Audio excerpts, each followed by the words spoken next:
नमस्कार। हिंदी साहित्य इतिहास की परंपरा में हमने देखा कि हिंदी साहित्य के इतिहास लेखन का सबसे पहला प्रयास फ्रेंच विद्वान गार्सादत तासी ने किया और तासी की परंपरा को आगे बढ़ाने का श्रेय शिव सिंह सेंगर को है। उसके पश्चात सन 1888 में एशियाटिक सोसाइटी ऑफ बंगाल की पत्रिका के विशेषांक के रूप में जॉर्ज ग्रियर्सन द्वारा रचित the modern vernacular literature of Hindustan का प्रकाशन हुआ, जो नाम से इतिहास न होते हुए भी सच्चे अर्थ में हिंदी साहित्य का पहला इतिहास कहा जा सकता है। उसके बाद मिश्र बंधुओं द्वारा रचित मिश्र बंधु विनोद प्रकाशित हुआ। इसमें लगभग 5000 कवियों को स्थान दिया गया है।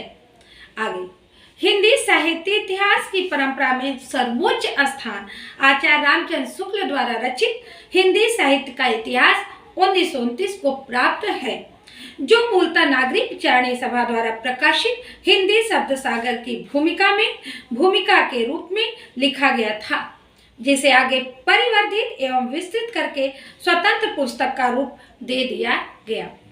इसके आरंभ में आचार्य शुक्ल ने अपना दृष्टिकोण स्पष्ट करते हुए उद्घोषित किया है,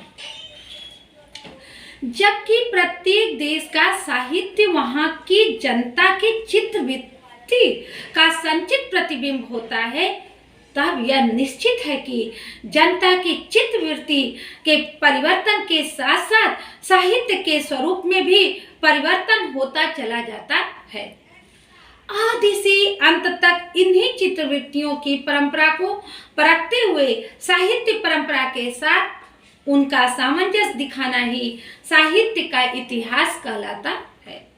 जनता की चित्तवृत्ति बहुत कुछ राजनीतिक, सामाजिक, सांप्रदायिक तथा धार्मिक परिस्थिति के अनुसार होती है।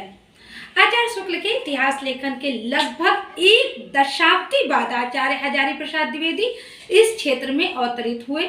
उनकी हिंदी साहित्य की भूमिका क्रम और पद्धति की दृष्टि से इतिहास के रूप में प्रस्तुत नहीं है, किंतु उसमें प्रस्तुत विभिन्न स्वतंत्र लेखों में कुछ ऐसे तथ्यों और निष्कर्षों का प्रतिपादन किया गया है जो हिंदी साहित्य के इतिहास लेखन के लिए नई दृष्टि, नई सामग्री और नई व्याख्या प्रदान करते हैं। जहां आचार्य शुक्ल की ऐतिहासिक दृष्टि युग की परिस्थितियों को प्रमुखता प्रदान करती थी, वहीं आचार्य द्विवेदी ने परंपरा का महत्व प्रतिष्ठित करते हुए उन धारणाओं को खंडित किया जो युगीन प्रभाव के एकांगी दृष्टिकोण पर आधारित थी। उन्होंने अत्यंत सशक्त स्वरों में उद्घोषित किया कि भक्ति आंदोलन न तो तदयुगीन पराजित हिंदू जाति की निराशा से उत्तेजित है और न ही इस्लाम की प्रतिक्रिया। इसका प्रत्यक्ष प्रमाण यह है कि 7वीं 8वीं सदी में, जबकि भारत की धरती पर इस्लाम की छाया भी नहीं पड़ी थी, दक्षिण के वैष्णव भक्तों में भक्ति अपने पूर्ण वैभव के साथ विद्यमान थी।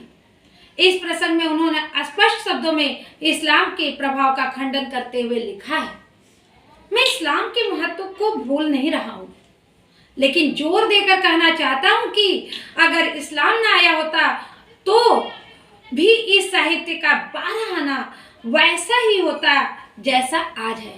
एक बार फिर मैं इसको दोहरा देती हूँ, मैं इस्लाम के महत्व को भूल नहीं रहा हूँ, लेकिन जोर देकर कहना चाहता हूँ कि अगर इस्लाम ना आया होता तो भी इस साहित्य का 12 आना वैसा ही होता जैसा आज है। हिंदी साहित्य की भूमिका के अनंतर आचार्य द्विवेदी के इतिहास संबंधी कुछ और रचनाएं भी प्रकाशित हुई हैं। हिंदी साहित्य उद्भव और विकास, हिंदी साहित्य का आदिकाल आदि। वस्तुतः वे पहले व्यक्ति हैं जिन्होंने आचार्य शुक्ल की अनेक धारणाओं और स्थापनाओं को चुनौती देते हुए उन्हें सबल प्रमाणों के आधार पर खंडित किया। इस प्रकार आचार्य द्विवेदी ने जहां परंपरा पर बल दिया, वहीं आचार्य शुक्ल ने युग स्थिति पर, अतः कहा जा सकता है कि दोनों के मत इस दृष्टि से एक दूसरे के पूरक है।